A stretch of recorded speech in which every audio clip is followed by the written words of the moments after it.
أتاتورك كافر في جيش المسلمين.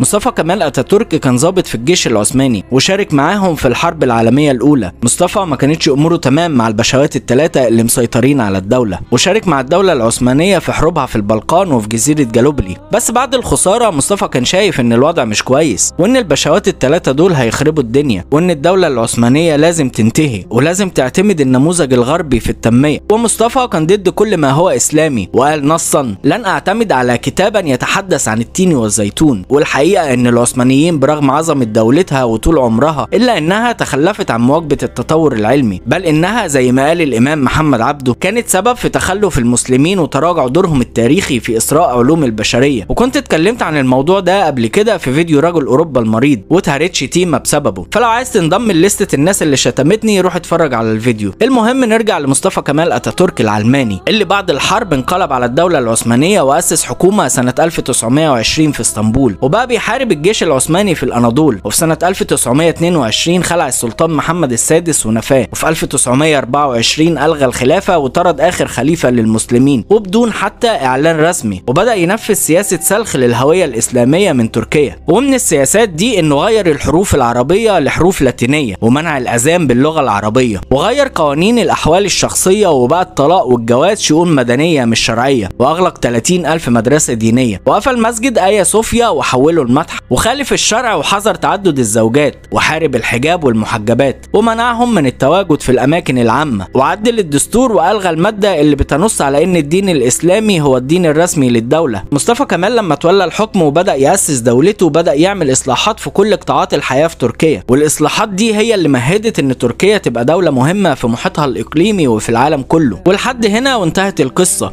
اللي شفنا فيها أبناء الدولة وهم بيبيعوها، الدولة اللي قاومت كل محاولات أعدائها للقضاء عليها لكنها ما قدرتش تقاوم خيانة أولادها. شفنا محمد علي اللي كان عايز مجد شخصي وفضل مصمم إنه يضم الشام لحكمه، والشريف حسين اللي فتح الباب للشيطان وخلاه يدخل بلادنا ويقسمها على كيفه، والأرمن اللي سلموا بلادهم للروس، والبشوات الثلاثة اللي لا كانوا عارفين يديروا ولا عارفين يحكموا ودخلوا البلاد في الحرب بالعافية، وأخيرا الشيطان العلماني اللي وقف في البرلمان وقال إن الخلافة انتهت علشان ينتهي معاها اسم اختفى من الوجود من أكتر من 100 سنة، اسم لما كان بيتقال كان بيبقى ليه اعتبار وكان بيرعب الأعداء، والاسم ده هو خليفة المسلمين. لكن سقوط الدولة العثمانية كان كده هيحصل لأن دوام الحال من المحال، وزي ما بيقول المؤرخ البريطاني الشهير ويل ديورانت إن الحضارات عاملة زي الإنسان، بتتولد ضعيفة وبتبدأ تكبر وتزدهر وبعد كده بتشيخ وتموت، وفي النهاية اللي حصل خلاص وكله اتكتب في كتب التاريخ. وأنا هنا عشان أحكي لك، لأن اللي معرفش